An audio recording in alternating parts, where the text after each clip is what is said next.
from a film called Metropolis, which is one of the early films which features robots, as you're going to see. The talk I'm about to give is about robotics, art and complexity, and I'll explain why I'm interested in these things in a minute. But I'd like you first to see these particular robots. I think they're interesting.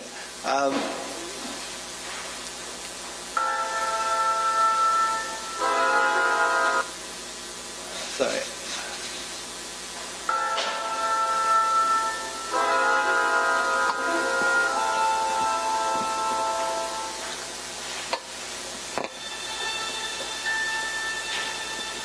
So this is the moment in the film where we see for the first time there is this robot being built. And the theme behind this film is common to many other films. So first of all, we start off with an inanimate robot, and of course the personality of a beautiful young woman is going to be superimposed into the robot.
So now we've changed from the metallic robot into the beautiful young woman, and if you want to know the rest, you'll have to look at the film for yourself.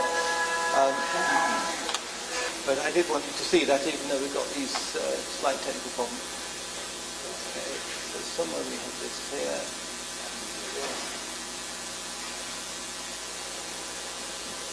Okay, so we're now in business. I want to talk about robots, art and complexity science.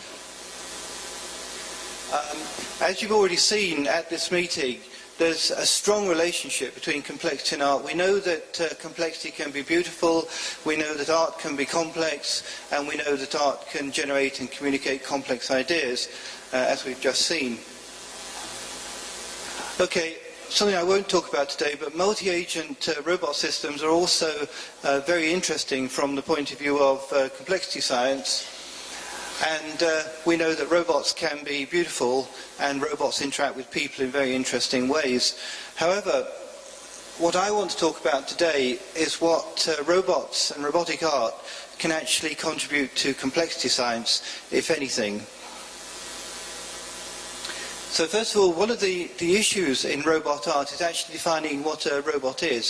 So most people who work in robotics have a fairly clear idea of what a robot is, but there are some tricky features. So in this talk I'm going to begin by asking what a robot is.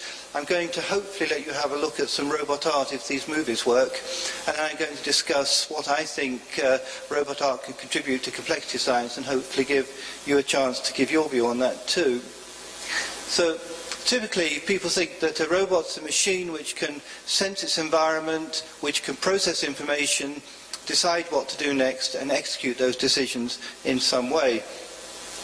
And I think I'll skip this. Oops. Yes, I will. So these are automata developed in the 18th century, and the question is, are these robots by this definition? And the answer is, of course, they're not, because they don't have any sensors, and other reasons too. So these don't qualify. That this is something I'm personally very fond of. This is the steam man of the prairies. This was a robot that was appeared in this kind of half-dime library in the early part of the 19th century. So in fact, the steam man of the robot of the prairies is this fellow on the right with steam coming out of his hat, and a wonderful chap he is too. And finally, is a vending machine a robot by this definition? So if you go through all of the requirements, you could arguably say that a vending machine is a robot. And so for some people that's very irritating. It's not so irritating for me. But it means that you want some more definitions. So this guy here fulfills more people's idea of what a robot is. So this is a mechanical man walking around. So he fulfills the extra definition that he's mobile, he's got, he can move, he's got onboard power. However, he does fail the test of being autonomous. Some of these robots are actually no more than radio-controlled, very expensive toys. And so there's also the issue of intelligence and how autonomous this particular robot is.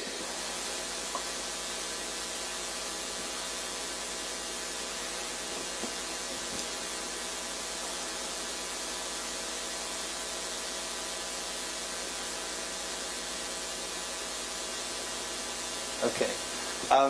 This is another robot which this looks much less interesting, but actually does fulfill the definitions better. Although you see, this chap's got an umbilical cord, so he's getting his power and his control from somewhere else. So he doesn't actually fulfill the definition of being autonomous. And as you go through a lot of robots, you find that they fail on some criteria or another. This perhaps looks more like some people's idea of what a robot should be, some kind of a very beautiful metallic man or woman. But in general, a robot's an artificial being that can sense the environment, move or change, is autonomous, and can learn and be intelligent. So that's what we scientists think. And of course, artists take great liberty with this, as they do with everything else. So if they call it a robot, whatever it is, that's what they're going to call it. And now I want to think a bit about what robot art is. I think you can have art about robots. So the film I just showed you was about robots. In fact, what was in that film was not a robot, of course. There are robots in myth, in literature, in the theatre. There's robots in painting and sculpture. There are fantasy robots in film and TV.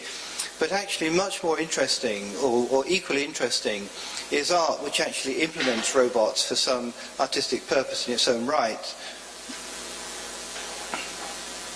So the typical fantasy robots, most cultures have some kind of robots in their ancient myths. We have Galita in Pygmalion, we have Golem, who had the name of God inscribed on his forehead and became autonomous, caused a lot of trouble, and the name had to be erased. There are fantasy robots in early literature. There's Shelley's Frankenstein could be construed to be a robot, and my friend, the Steam Man of the Prairies, would also be a robot from early literature. This is one of the classic artistic creations in robotics. This is Capek's Rossum's Universal Robots, RUR, in which this was a play in which the robots, yet again, get out of hand and cause a lot of mayhem. But it's interesting because this is where the word robot comes from. This word robota is the Czech word for slave or serf. This is the film Metropolis, which I showed you a little bit of at the beginning of this talk. That was in 1927. This is, some people say that science fiction is not literature, it is not art, and I don't really want to argue that either way, but I think this particular book is one of the most remarkable in this field that you can have. In this book, which is short stories which actually predated the 1950s, Asimov defined his 3 laws of robotics, which I expect everybody knows, but they are incredibly interesting to think about in robotics, even today. So the first law says that a robot may not injure people, the second law says it must obey orders, and the third law says it's got to look after itself, and they have a cascade order to them. Asimov's book explores the interaction of these rules and gets into some extremely interesting circumstances when there are conflicts between them. When you look at these rules, they see that these are the kind of characteristics that you would want of a robot, and that should perhaps go into the UN Charter. Alas, it's too late because we already make robots which violate the first law. So Asimov's laws don't work. He did actually add a zeroth law which said that robots may not hurt humanity, and then you have to decide whose humanity that means. So that could be George Bush's or somebody else's humanity. There are fantasy robots quite a lot in cartoons. I like the one on the left. The telltale there is that the robot is dressed, although it's an anthropomorphic thing, it's dressed in a kind of female pinafore, so that even with robots, the females have to do the cleaning up. And the cartoon on the right is where the interaction between the person and his car is such that he'd rather get wet himself than let his precious car get damp. This is a cartoon which I like very much indeed, that the two scientists are saying to each other, well, we replaced the bad cybernetic brain that went berserk and tore people limb from limb with a good one that doesn't. So that's all right then. And that's, to my mind, is hinting at the kind of detachedness and potentially irresponsibility of scientists who do all sorts of weird stuff, and when it goes wrong, we just do something else. There's any number of films with robots in, and have been for a long time. The film Artificial Intelligence, AI, was investigating whether a robot can feel emotion, whether it can feel love or not. That the Will Smith iRobot is investigating the problem of robots taking over the world, and the Terminator is just investigating robots which are extremely unpleasant and give us a hard time. I think in all these examples, what you begin to see is that this art form is asking lots of challenging questions, and I personally think that's very important. This, of course, for a British person, is an extremely important and picture. This is the Daleks in the film or the TV series Doctor Who. Now we move on to art which actually implements robots. It is claimed that the first person to design a cuboid robot was Leonardo. So here are some of his drawings. So you can see a foot up there and the various machinery to articulate it.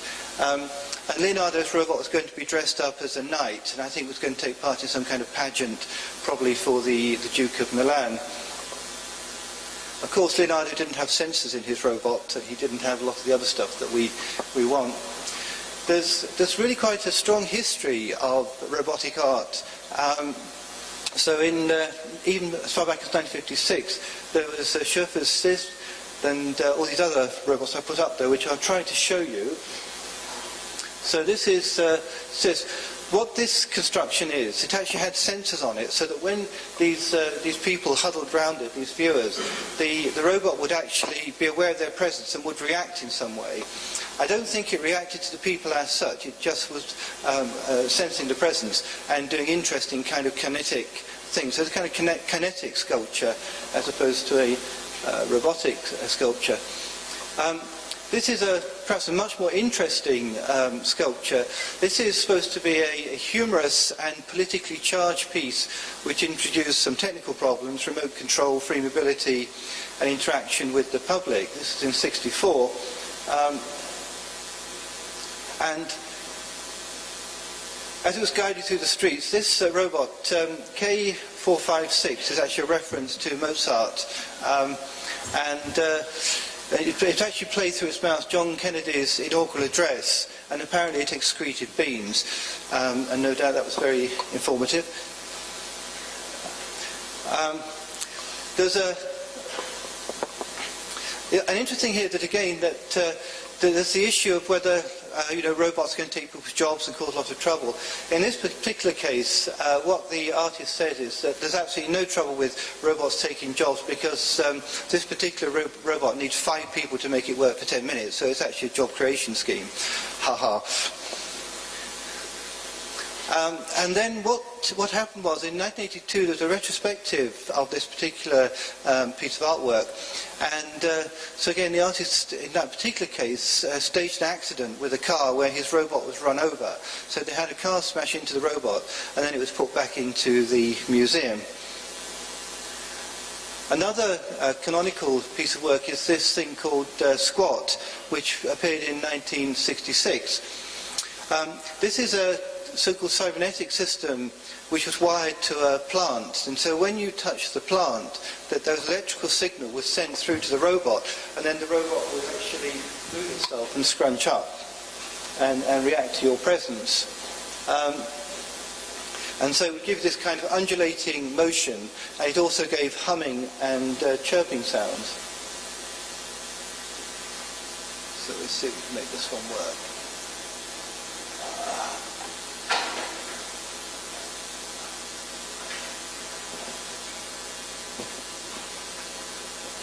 Okay, this is an early robot called SAM. Stands for Sound Activated Mobile. This was exhibited in 1966 and is said to be one of the first sculptures to move directly and recognisably in response to what was going on around it.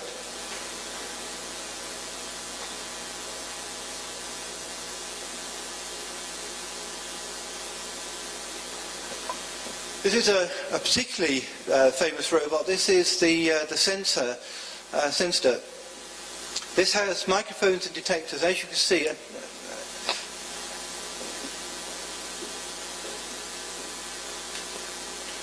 Can you see that?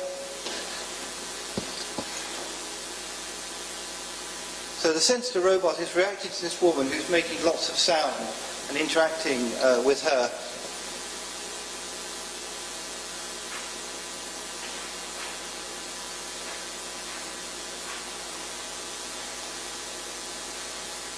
This is another canonical robot. This is Norman White's Menage, and in this he had 5 robots. 4 of them were on tracks, and 1 of them was on the floor. And within this he had a light, and the movement of the robot and the light and so on caused this whole system, all the robots to interact, and there was this kind of emergent behaviour. Sometimes the robots actually got locked together, so they kind of got stuck in an attractor, but then they'd break out of it, and you get this very interesting emergent behaviour.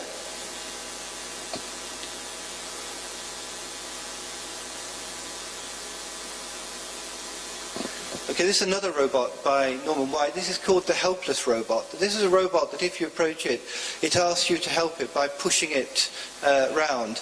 And so that's what people do.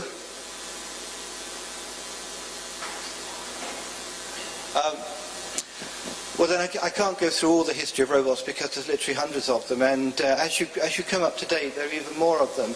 So the robots that I've showed you here, if you trace the history back, these are some of the very first ones, and these are artists who, in the 1960s and 1950s, were having a vision that the technology that was emerging around them could be used in some new way to do new things, which for them would be interesting and meaningful. Okay, this is a more modern piece of robotic art. This is a robot called Petit Mal, and what this one does, it kind of dances with you, so that if you approach this robot, it reacts to you and dances around. Interestingly, he says, Simon Penney, the guy who made it, he says that this robot, it's important is how to control a bit, because he wants to get away from this oppressive control theories which are so ubiquitous in computer science. So again, here's something very explicit which perhaps people coming from more traditional high-bound science can think about.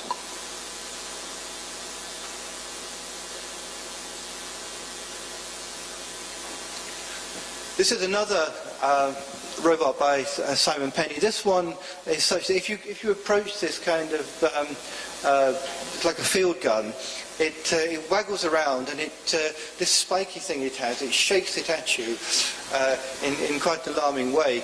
And he says of it himself, it's impotent and somewhat adolescent machine. I'm not quite sure what he means by that, but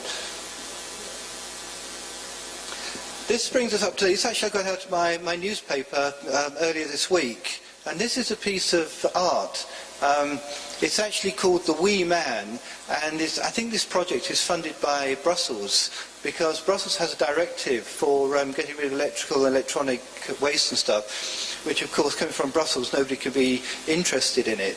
So what they've done in the UK is they've had this project to build this robot. So in fact the teeth of this robot are made out of computer mouse, and the whole robot, which is quite enormous, is built out of things like fridges and stuff like that. And so it's a kind of self-referring proposition that the robot itself has as much waste in it as the average person makes in their lifetime. And so when you look at that, you can reflect on how much waste you're doing and damage to the environment.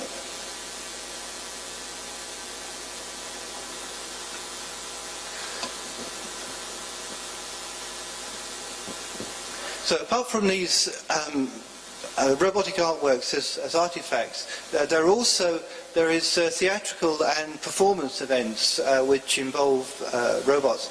So there's the Works collaborative team who are making these kind of performances, and as you can see they have music, explosives, radio-controlled mechanisms, violent and destructive action, fire liquids, animal parts and organic materials. So there's quite a lot going on there on stage. And the works are marked by visceral violence and entropic choreography, often culminating in a cathartic, self-destructive extravaganza. So that would certainly give you something to think about. And I suppose this is supposedly a commentary on social issues such as ideological control of force and technological domination.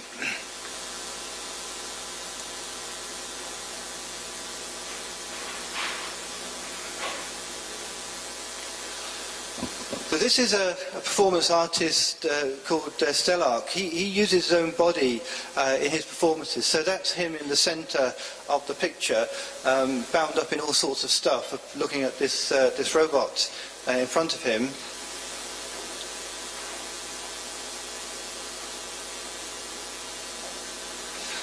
This is another famous piece of work by Stellarcom in which he had this so-called third hand, which you can see is attached to his arm.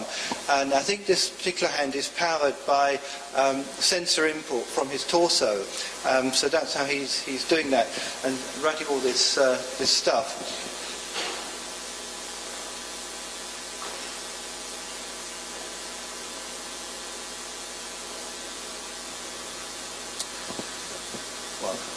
Doesn't you want to read that? Okay, this is another dimension to robot art which you may not have thought about. In fact, it's very nice to see the pictures that Luke had earlier. Perhaps one can learn a lot by looking at children's drawings.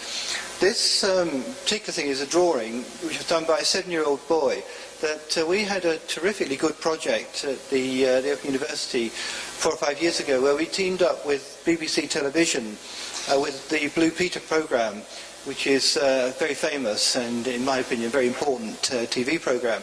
And we had a robot design competition for children.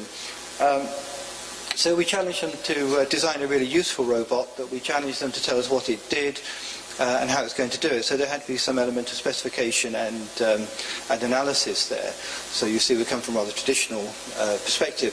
But anyway, 32,000 children sent in designs, so this really did fire the kids up. They got very interested in it. This one here is, I think, particularly delightful. This little boy's got a robot caterpillar which wakes him up in the morning. It crawls on his bed and tickles him, I think, or does something like that.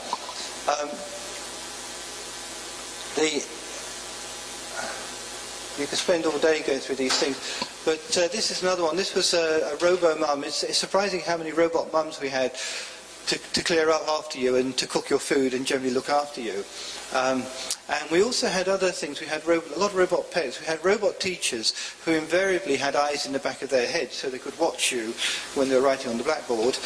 And most interestingly, we had a bully bot. So a bully bot was a robot which would, I don't know if you understand the word, but in English the word bullying means when one child pushes another or if they intimidate them, and it's a problem in our country as I suppose it is elsewhere.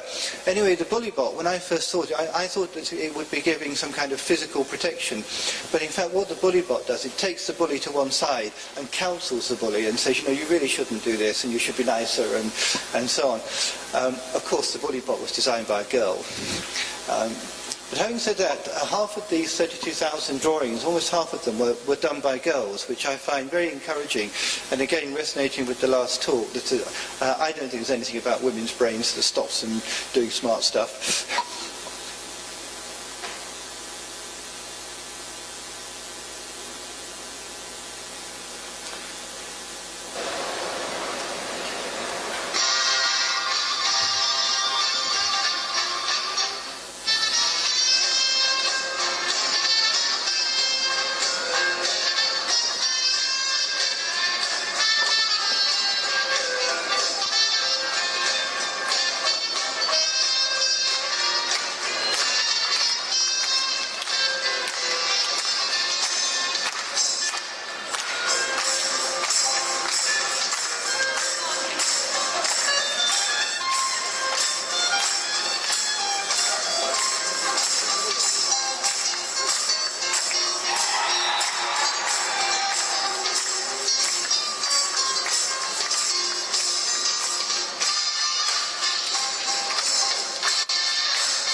No, the robot. There's a soundtrack. There's a lot you can say about that. But the point of showing you that is, of course, that that's just one example of the enormous creativity you see in the children in that particular competition, and the children actually engaging in robotic art at a young age. On this particular slide, I just wanted to make the point that there's a kind of spectrum of art and design going from the very hard stuff, which is like designing helicopters and helicopter blades, through to soft stuff, which is like designing very abstract things or wallpaper and stuff like that. And certainly in the design world, there's absolutely no conflict at all in this. So it's acknowledged that art feeds into design, and of course design feeds into high added value FET applications or anything. So it seems to me that the nervousness that I sensed earlier in this meeting, that in some way you had to defend the combination of art and FET, seems to be totally misplaced. It seems to me self-evident that art has a big place to play in technology and future emerging technology.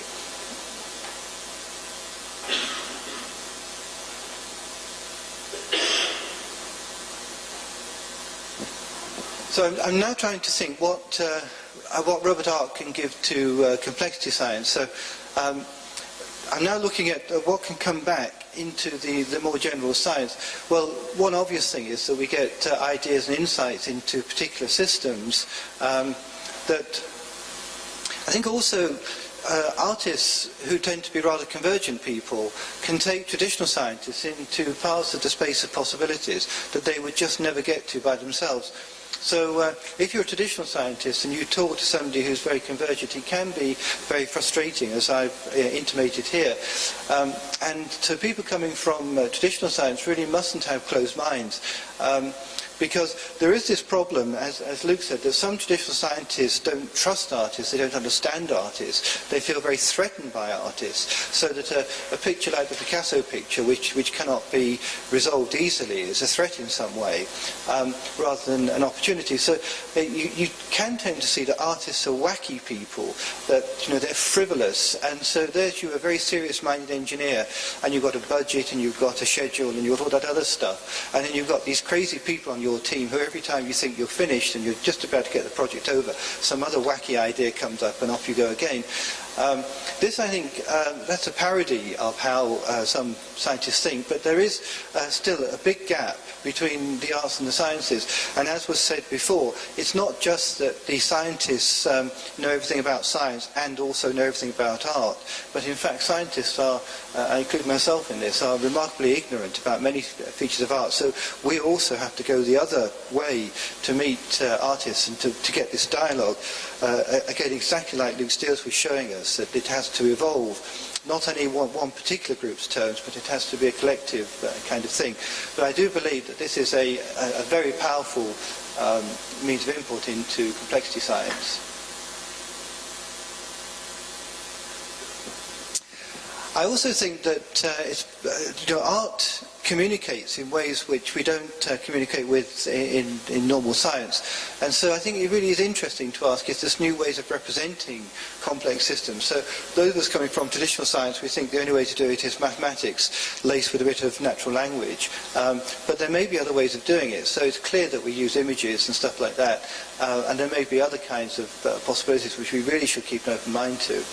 And also possibly new ways of analysing complex systems coming out of the world of art.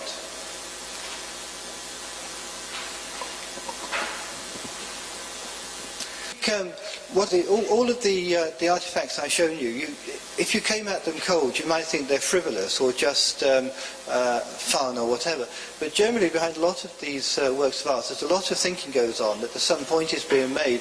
And so I do believe that robotic art can stimulate. It can stimulate about ethical issues. I gave the example of waste, but there are many others. There are issues like military robots. Should we be designing military robots? Well, we could have surrogate armies fighting all over the world, and what does that mean?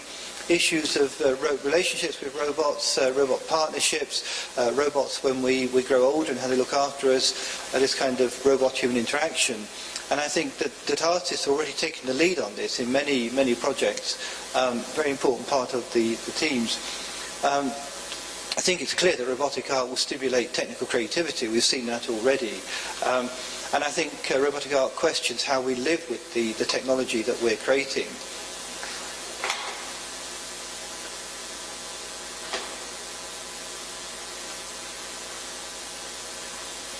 And finally, I think it's quite clear from the example I give with the children that art and robotics can motivate the study of complex systems. So we've done a lot of work with children over the last 5 years. Kids love to build robots. They love to express themselves creatively through robots. I'm glad to say that both boys and girls like to do it, that kids of all ages like to do it. It's a very motivating thing. And it's not surprising that artists like robots for exactly the same reason. There are very, very interesting objects in our world. So let's share that with the kids and ourselves, and let's use it to some positive purpose. So this is the conclusions that I come to in this survey, is that it seems to me absolutely without doubt that art supports design R&D, which is essential in technology. That art communicates complex ideas in new ways, and we can learn from that. Art asks new questions about things in ways that maybe scientists wouldn't ask those questions. I think that's very important. And also art and robotics can motivate education in complex systems. So my conclusion from all this is that actually art and robotics can make a big contribution to complex systems. Thank you. I'm part of the evolutionary systems group, and we are studying a way of analyzing complex systems, and in particular through a circuit and through a strange attractors using music. And it is a strange combination, but the next article that is going to appear on the Journal of Bifurcation in Chaos is a tutorial on music and contact systems, and the image we have made for that cover is a robot interacting with these contact systems. And the other thing is a question. Have you seen Planet Funk's last single hit video? There's Planet Funk, which is a musical group. They made, in the last video, there is a robot going around, like, I think something like the Wii. He's going gathering all the rest of the computers and looking for, like, lost love or something like that. It's really nice. So it's an example of art and robots. The first one, actually. First on the relationship between artists and scientists. Well, I have two comments, actually. The first one is, probably it is very difficult to find artists on behalf of scientists. Find artists that are really aware of the techniques that they are using. So in this case, sometimes they are not really so helpful artists in their relation with scientists. While I do not agree on the last statement, so I think that scientists make things work while artists don't. Probably usually it is the reverse, because some artistic installation must work. Whoever visitor can see it. So, my statement actually wasn't that scientists make things work, it was actually designers make things work. But I mean, I agree with you that this is not hard and fast. There are some artists who are excellent scientists, there are some scientists who are terrible scientists and terrible artists, and so it goes on. So there's a mixture of people there, but I was actually showing a kind of caricature of I've actually experienced that myself in work. In fact, this raises a bigger question if we are considering currently this effort of getting from science to art and globally. How much time it would take from some scientists which never was exposed to art to actually become somebody who could understand the art at a reasonable level, and how much would be the opposite kind of investment? If you don't have data or intuitions about it, it would be difficult to make a program of integrating such a but if you want to ask something else. Well, I wanted to follow up. I wanted to ask the tricky question. What's the, as it were, policy implication of your conclusions?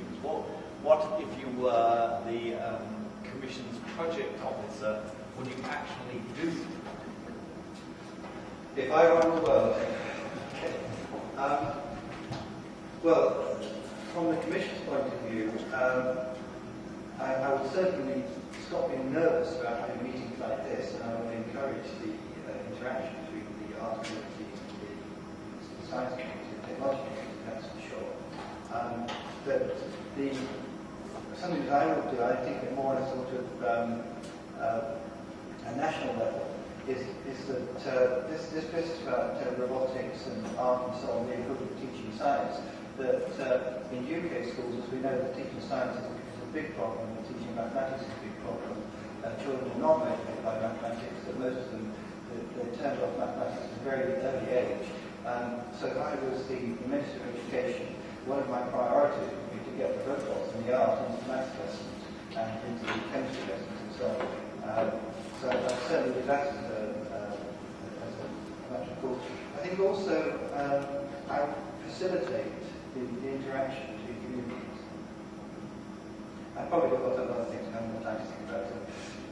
Can I answer that as one of the artists here? Because there aren't many here. I think it's one of the kind of things that come up with every kind of art and science and art complexity sort of thing is that there always comes a moment when someone from the scientific community sort of says, oh, art's pretty much rubbish, isn't it? And what I would say is, and we tried to talk about this yesterday about Teo eyes, it's a different language. And just because you can see, you have eyes, you think you understand art. Just because you eat doesn't mean you can be a chef. And just because I have some understanding of science doesn't mean I'm a scientist. But it's a two-way street in the sense that art is actually made by artists, and it's not necessarily trying to prevent other people from understanding it, but you do have to work at that as much as artists have to come towards you if they're dealing with science. And the languages, it appears to be very transparent art because you think you know it, because it's always there, it's always around you, you grow up drawing pictures, but it's on a certain level, yes, everyone has that